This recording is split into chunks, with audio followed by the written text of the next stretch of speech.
एक बार महाराज जियों के पास साथ में बैठे थे तो कहने लगे क्यों भाई। माँ हाँ जी।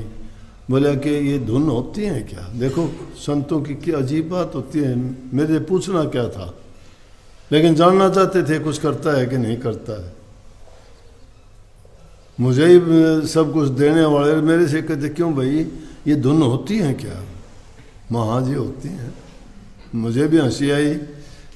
बोले कि दूसरे को भी सुना सकता है, बता देगा कैसे सुनना। हाँ मैं बता दूंगा। बोला कैसे। मैं जिस धुन का ख्याल करोगे वो आ जाएगी। बोले वाह भाई क्यों। क्योंकि वो ख्याल ही है, जो भी ख्याल करके बैठ जाओगे दिमाग में आ जाएगी। बोले वाह भाई वाह, बिल्कुल ठीक बताइए।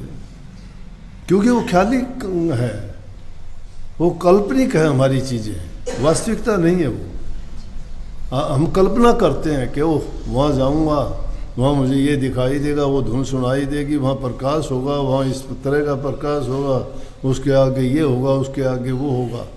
वो सारी बातें क्या हैं, बताई हुई सुनी हुई बातें हैं, वो हमने दिमाग में रखी है ना। उनसे भी सबसे खाली कर दो, जो फिर वास्तव में आएगी वो आएगी। हमने तो 5 धुन ही बताई हैं आपको, और मेरे से पूछो तो हजारों धुन हैं, एक नहीं। पहले ही दर्जे पर हजारों धुन हैं। मोटा मोटी हमने आप एक को एक क्यों बता दी।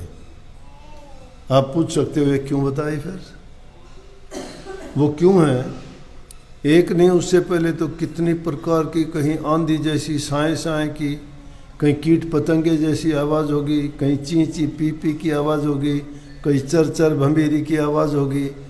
कितनी ही धुन शुरू में ऐसी ऐसी आएंगी कि उनका वर्णन करना ही मुश्किल है।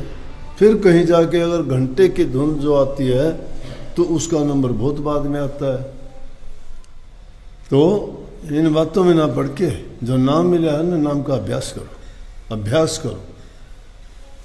पूछने की जरूरत नहीं रहेगी, अभ्यास करते। संतों ने जो ग्रंथ लिख दिए कहाँ से लिख दिए।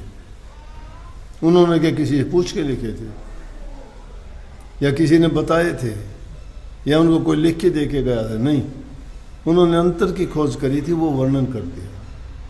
वो भी वास्तविक नहीं कर सके, क्यों जो वास्तविकता वो लिखने पढ़ने में नहीं आती। वो क्यों नहीं आती कि वो अनुभव होती है।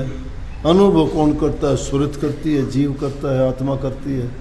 उसके हाथ में ना कलम है, ना दवात है, ना कागज़ है, ना वो लिख सकती है, ना समझा सकती है। समझ गए। नहीं का भेद है, और नहीं बुद्धि विचार। तो फिर हम तो बुद्धि विचार से करने लग गए। वो क्यों नहीं समझा। ये करनी का भेद है, नहीं बुद्धि विचार। बुद्धि छोड़ करनी करे तब पावा कुछ सार।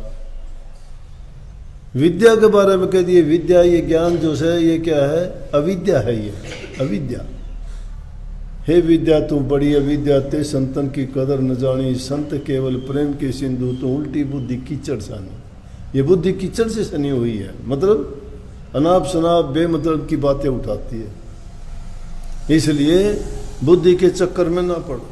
बुद्धि में वाद विवाद है, तर्क वितर्क है, क्यों कैसे कहाँ है, इनकी कभी अंत नहीं आता। इन सवालों के जवाब ही नहीं है। कोई कह दे कि हवा दिखाई क्यों नहीं देती, क्या पता हवा। शरीर में दर्द होता है, आप बता सकते हो दर्द कहाँ है। परमात्मा को रोम रोम में जो रम्या हुआ है उसको खोजने के लिए सीधी सी बात है।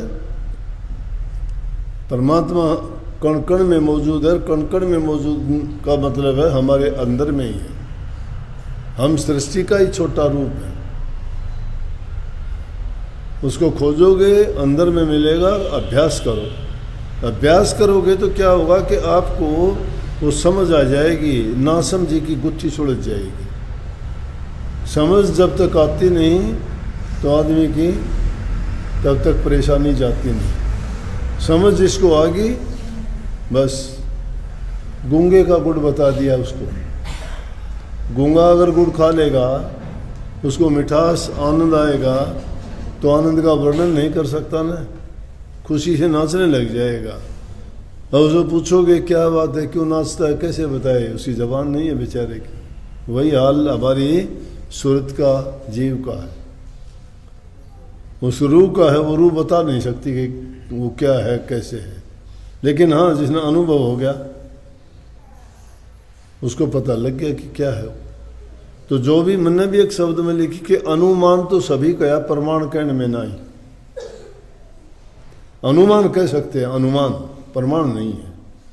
जिसको हम घंटे की धुन कहते हैं वो घंटे की नहीं है, जिसको हम शंख की धुन कहते हैं वो शंख की नहीं है, जिसको सारंगी सितार कहते हैं वो नहीं है, उससे मिलती जुलती हैं, वो अनुमानित है, अनुमान है, वो प्रमाण नहीं है। क्योंकि दुनिया की चीज़ का प्रमाणिक उस असलियत का नहीं हो सकता। असलियत की नकल तो हो सकती है, नकल की असल नहीं हो सकती। असल की तो नकल होती है ना, नकल की तो असल नहीं होगी ना। इंसान की नकल हमने मिट्टी की बना दी, मिट्टी की हमने मूर्त तो इंसान जैसी बना दी, लेकिन वो इंसान जैसी नहीं हुई ना, असल नहीं हुई, वो नकल है। नकल तो होगी, असल नहीं बनी। असल परमात्मा बनाता है, नकल इंसान बनाता है। तो हम नकली चीज़ बना के बताते हैं कि ये है, नकली नहीं। असलियत की ओर बढ़ो, ये गुत्थी अपने आप सुलझती चली जाएगी। बहुत बहुत आशीर्वाद।